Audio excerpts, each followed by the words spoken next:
अब है हमारी इकाई योजना। तो इकाई योजना क्या होती है? ऐसी योजना जो 2 या 2 से अधिक कालांशों से लेकर 1 सप्ताह तक के लिए बनाई जाती है, तो साप्ताहिक योजना या इकाई योजना कहते हैं।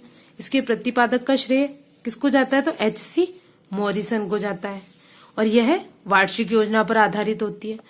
तो ये इंपॉर्टेंट चीज है, बेसिक है, ध्यान रखिए इसको कि पहले वार्षिक योजना बनाई जाती है, उसके आधार पर फिर इकाई यानी पाठों को, कि 4 पार्ट में 4 पार्ट है उनको 1 इकाई बोल दिया, फिर 5 पार्ट है उनको दूसरी इकाई बोल दिया, फिर इकाई योजना होती है, फिर उसके पश्चात इकाई योजना के आधार पर पाठ योजना तैयार की जाती है, ताकि टीचर को पता पड़ जाए कि लिमिट टाइम के अंदर सारा कोर्स सिलेबस कंप्लीट करना है।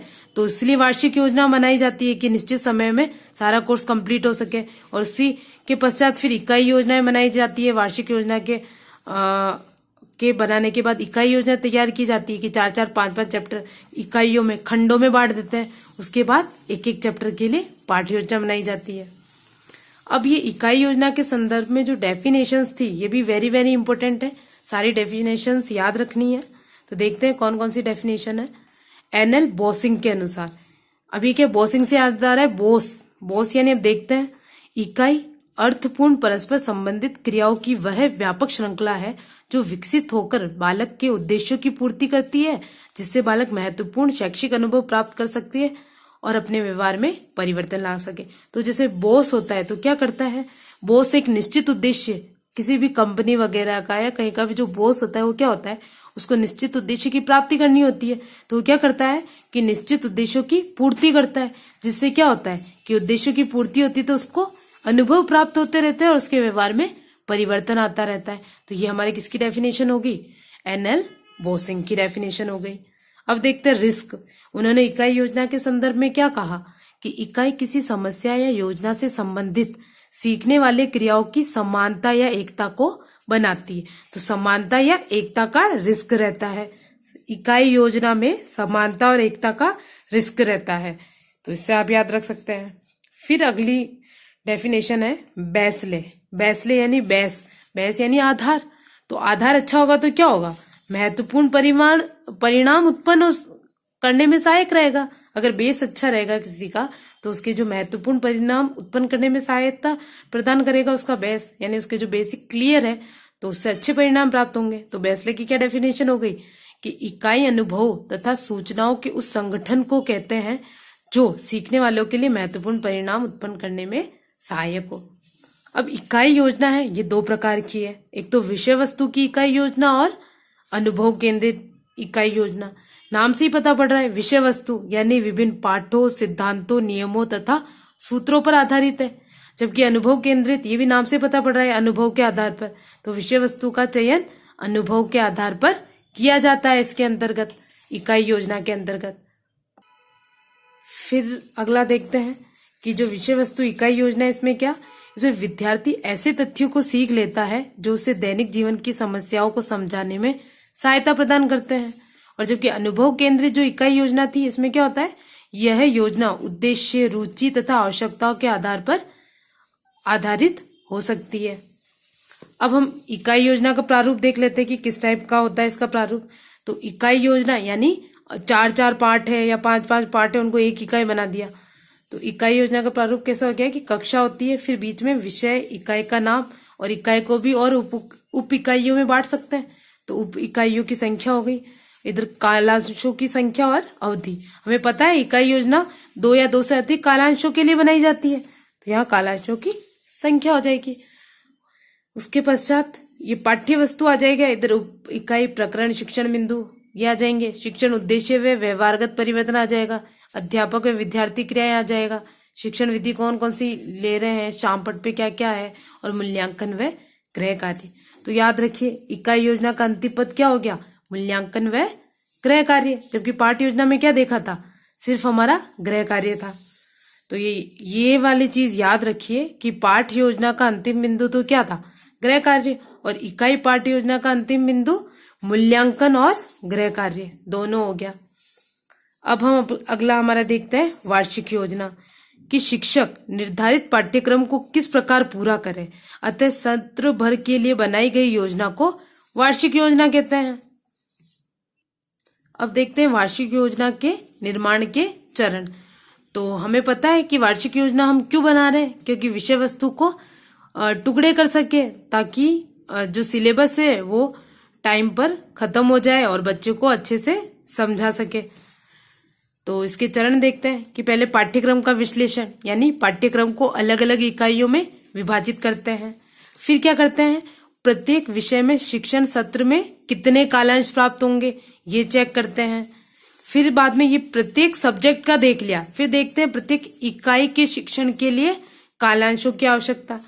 तो ये प्रत्येक विषय में क्या हमें पता है कि अलग अलग जो क्लास होती है उसके लिए जो वार्षिक योजना बनती है वो अलग अलग बनती है, क्योंकि स्टैंडर्ड का अंतर रहता है सब में, कि वो 5th क्लास है, 6th क्लास है, 8th क्लास है, और उनमें जो टॉपिक्स वगैरह रहते हैं उसमें भी चेंज रहता है, और उसी हिसाब से बच्चों का मानसिक जो रहता है विकास उसी हिसाब से होता है। तो इसलिए हर क्लास के बच्चों के लिए अलग अलग वार्षिक योजना होती है और हर सब्जेक्ट की अलग अलग होती है। तो प्रत्येक विषय में शिक्षण सत्र में कितने कालांश प्राप्त होंगे ये देखते हैं। फिर विषय के बाद उसकी इकाई, कि प्रत्येक इकाई के शिक्षण के लिए कालांशों की आवश्यकता, प्लस कि इकाई में ज्ञान, अवबोध, ज्ञानोपयोग आदि उद्देश्यों को भी निश्चित कर लेना चाहिए कि ये उद्देश्य की पूर्ति हो सके। फिर उद्देश्यों का निर्धारण में समय सीमा का संबंध, कि जैसे केवल सिर्फ ज्ञानात्मक ज्ञान देना है तो कम समय लगेगा, लेकिन बच्चों को अवबोध, कौशल और ज्ञानोपयोग इनको भी ज्ञान देना है तो उसमें ज्यादा समय लग जाता है। तो समय सीमा का संबंध भी हो जाता है कि समय सीमा को भी ध्यान रखना चाहिए जब वार्षिक योजना बना रहे तब। ईयरली 3 सत्र होते हैं, कि पहला तो जुलाई से सितंबर हो गया, सेकंड अक्टूबर से दिसंबर हो गया, थर्ड जनवरी से अप्रैल तक हो गया। तो इनको ध्यान में रखकर वार्षिक योजना का विभाजन किया जाता है। तो इस प्रकार हमने देखी कि वार्षिक योजना कैसे तैयार की जाती है, इसके चरण कैसे हो गए। अब हम देखते हैं सूक्ष्म शिक्षण पाठ योजना। नाम से ही पता पड़ा है सूक्ष्म शिक्षण यानी क्या, ये अध्यापक प्रशिक्षण में महत्व है। ये अध्यापक के प्रशिक्षण कराने के लिए उसमें काम में आता है सूक्ष्म शिक्षण। तो अध्यापक प्रशिक्षण में महत्व है। कौशल आधारित पाठ योजना, जो कि संक्षिप्त यानी 5 से 10 मिनट की होती है, ये कौशल आधारित पाठ योजना होती है। व्यक्तिगत प्रशिक्षण है, इसमें बच्चों के छोटे छोटे समूह, 8 या 10 बच्चों के छोटे छोटे समूह बना देते हैं, फिर इसको टीचर पढ़ाता है, और जो पढ़ाता है टॉपिक वो एक ही कौशल पे आधारित होता है। और फिर जो पर्यवेक्षक होता है, जो टीचर को प्रशिक्षण दे रहा है, वो साइड में बैठकर देखता है, और कुछ भी कमी खामियां होती है तो बाद में उसे टीचर को बताता है। इस प्रकार इसमें क्या होता है, सूक्ष्म शिक्षण पाठ योजना में टीचर को प्रशिक्षण दिया जाता है। एक कौशल का अभ्यास हो जाने के बाद अन्य किसी एक ही कौशल पर पाठ योजना बनाकर शिक्षण की योजना बनाई जाती है। अब सूक्ष्म शिक्षण पाठ योजना के संबंध में बोसिंग ने क्या कहा, बोसिंग यानी वही बोस हो गया। तो बोस क्या करता है, क्या उपलब्धियां प्राप्त करनी है, किन किन साधनों के माध्यम से करनी है, क्या कैसे प्राप्त करनी है, तो इन सब चीजों का ध्यान रखता है। बोस यही काम करता है कि हमें इतने टाइम में ये उपलब्धियां प्राप्त करनी है, किन किन साधनों के माध्यम से करनी है। तो ये वाली जो डेफिनेशंस हो गई कि सूक्ष्म शिक्षण पाठ योजना कथन को शीर्षक देती है, जो इसका वर्णन करता है कि क्या उपलब्धियां प्राप्त करनी है, किन किन साधनों के माध्यम से उनको कक्षा की क्रियाओं के फलस्वरूप प्राप्त करना है। ये हमारा हो गया सूक्ष्म शिक्षण पाठ योजना। इस प्रकार हमने वार्षिक योजना, फिर उसके पश्चात इकाई योजना, और फिर कैसे इकाई योजना के आधार पर पाठ योजना बनती है वो देखी थी, और सूक्ष्म शिक्षण पाठ योजना भी देखी है। अब हम कुछ प्रैक्टिस क्वेश्चंस देखते हैं, जिससे ये चीजें और क्लियर हो जाएगी। तो थ्योरी को अच्छे से पढ़िएगा और फिर बाद में इनके क्वेश्चन सॉल्व कीजिएगा।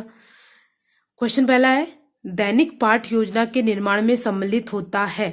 दैनिक पाठ योजना बोल रहा है, उद्देश्यों का निर्धारण करना, विषय वस्तु का चयन करना, शिक्षण विधियों का निर्धारण करना, उपरोक्त सभी। तो दैनिक पाठ योजना में इन सभी चीजों का ध्यान रखा जाता है, यानी आंसर क्या हो जाएगा, उपयुक्त सभी।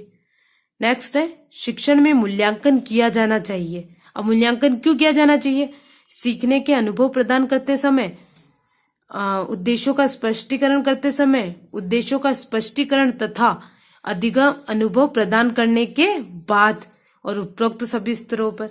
तो क्या उद्देश्यों का स्पष्टीकरण भी हो जाए और अधिगम अनुभव भी प्रदान कर दे, उसके बाद ही उसका मूल्यांकन किया जाना चाहिए। अब नेक्स्ट क्वेश्चन देखते हैं, शिक्षण के लिए पाठ योजना का निर्माण आवश्यक है। शिक्षक को पाठ याद होता है, विषय वस्तु का विकास सुव्यवस्थित ढंग से किया जाता है, छात्रों की कमजोरियों का पता चलता है, विषय का गूढ़ अध्ययन या गहन अध्ययन कराया जाता है। तो शिक्षण के लिए पाठ्य योजना का निर्माण क्यों करते हैं? क्योंकि विषय वस्तु का विकास सुव्यवस्थित ढंग से हो जाए, सुव्यवस्थित ढंग से हो जाए, जिससे बच्चा क्या आसानी से उसे समझाया जा सकेगा और बच्चा समझ लेगा। फिर है अगला, मूल्यांकन का आधार होता है शिक्षण उद्देश्य, सामान्य उद्देश्य, शैक्षिक उद्देश्य और उपरोक्त तीनों। तो ये हमारे जो शैक्षिक उद्देश्य और शिक्षण उद्देश्य क्या है, ये सब हमने पढ़े थे। अगर आपको नहीं पता तो आप कमेंट बॉक्स में इसका लिंक देख सकते हैं, तो उससे आपको और हेल्प मिल जाएगी। बाकी जो क्या होता है, शैक्षिक उद्देश्य होते हैं, इसी के 2 प्रकार होते हैं, सामान्य उद्देश्य और शिक्षण उद्देश्य। और ये जो शिक्षण उद्देश्य होते हैं, ये अपेक्षित व्यवहारगत परिवर्तन की पता है कि जो छोटे छोटे लक्ष्य निर्धारित करते हैं वो शिक्षण उद्देश्य हो जाता है, और सामान्य उद्देश्य हमारे दूरगामी होते हैं, और ये दोनों को ही सम्मिलित रूप से क्या होते हैं, ये शैक्षिक उद्देश्य होते हैं। तो ये बोला कि मूल्यांकन का आधार होता है, तो क्या हो जाएगा, उपरोक्त तीनों हो जाएगा। लेकिन अगर क्वेश्चन में ऑप्शन ऐसे दे दे कि शिक्षण उद्देश्य, सामान्य उद्देश्य, शैक्षिक उद्देश्य, और चौथा ऑप्शन दे दे इनमें से कोई नहीं, तब क्या करेंगे, शैक्षिक उद्देश्य, क्योंकि हमें पता है शैक्षिक उद्देश्य के ही 2 रूप होते हैं, एक तो सामान्य और दूसरा शिक्षण उद्देश्य। तो हमारा आंसर क्या हो जाएगा, शैक्षिक उद्देश्य हो जाएगा। अब अगला क्वेश्चन देखते हैं। मूल्यांकन दिया गया, H.C. Morrison, Herbert Spencer, B.S. Bloom, उपरोक्त तीनों। अब ये भी ऑप्शन के ऊपर डिपेंड है। अगर उपरोक्त तीनों आएगा तो Morrison, Herbert Spencer, B.S. Bloom तीनों आ जाएगा। लेकिन अगर उपरोक्त तीनों की जगह कोई नहीं करेगा, तब तो हमारे मूल्यांकन की बात आती है, हम किसको देंगे, B.S. ब्लूम को। अब अगला क्वेश्चन है, गृह कार्य दिया जाना चाहिए बालकों को रटने की क्षमता विकसित करने हेतु, नहीं। बौद्धिक क्षमता के लिए, ये भी नहीं होता है। अधिगम क्षमता, ये तो अध्यापक करते हैं अधिगम क्षमता वगैरह का विकास, इनमें से कोई नहीं। तो गृह कार्य क्यों दिया जाता है, तो गृह कार्य हमने देखा कि बालक का ज्ञान स्थायी हो सके और जो पढ़ाया है उसको रिपीट हो सके, इसलिए देते हैं। तो ये हमारा आंसर क्या हो जाएगा, इनमें से कोई नहीं। नेक्स्ट है हमारा क्वेश्चन, गृह कार्य का मुख्य उद्देश्य है छात्र को घर पर व्यस्त रखना, पढ़ाए गए पाठ को दोहराने के लिए अवसर देना, सुलेख की योग्यता का विकास करना, संबंधित पाठ में रुचि उत्पन्न करना। तो गृह कार्य का जो हमारा मुख्य उद्देश्य क्या होता है कि पढ़ाए गए पाठ को दोहराने के लिए अवसर देना। अगला है, गृह कार्य का मूल्यांकन क्यों आवश्यक है, इससे शिक्षण रोचक व प्रभावी बनेगा, इससे छात्रों के सबल व निर्बल पक्ष की जानकारी होगी, इससे बालकों को सही दिशा मिलेगी, इससे शिक्षक अपनी कमजोरियों को जान सकेगा। तो गृह कार्य का मूल्यांकन की जो गृह कार्य दिया है उसका और मूल्यांकन करना चाहिए, चेक करना चाहिए कि बच्चे ने सही किया नहीं किया। तो क्यों, क्योंकि बच्चे के सबल व निर्बल पक्ष की जानकारी हो जाएगी इससे, इसलिए उसका गृह कार्य भी चेक करना चाहिए, उसका मूल्यांकन करना चाहिए। अगला है, मूल्यांकन में इकाई परख का मुख्य उद्देश्य है अगली कक्षा में प्रोन्नत करना, प्रगति की जानकारी करना, उद्देश्य की पूर्ति सीमा का ज्ञान करना और सृजनशील बालकों के लिए। तो ये तो कोई बात नहीं हुई। अब अगली कक्षा में प्रोन्नत करना, तो सिर्फ इकाई परख का तो ये नहीं होता कोई उद्देश्य, उद्देश्य की पूर्ति सीमा का ज्ञान करना, तो ये हमारे किस में होगा, जो समेटिव असेसमेंट, जो हमारा टोटली टेस्ट होता है उससे देखते हैं।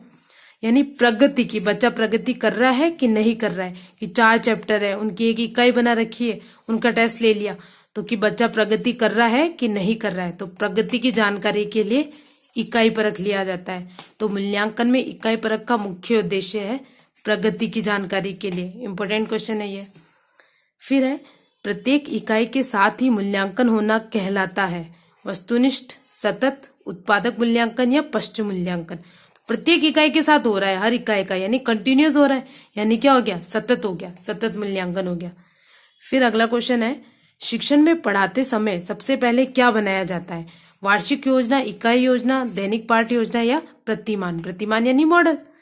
तो हमें पता है कि सबसे पहले क्या बनाते हैं, वार्षिक योजना बनाते हैं, उसी के आधार पर इकाई योजना बनाते हैं और फिर इकाई योजना के आधार पर पाठ योजना बनाते हैं। लेकिन क्वेश्चन क्या बोल रहा है, पढ़ाते समय सबसे पहले क्या बनाया जाता है। तो क्लास है, तो क्लास में जो पढ़ाना है तो उसके नजदीक कौन होगा, क्लास के नजदीक हमारी पाठ योजना ही होगी, क्योंकि जैसे आज पाठ पढ़ाना है तो उससे कल क्या बनाएंगे, आज पाठ पढ़ाना है तो कल ही उसकी क्या पाठ योजना बना लेंगे।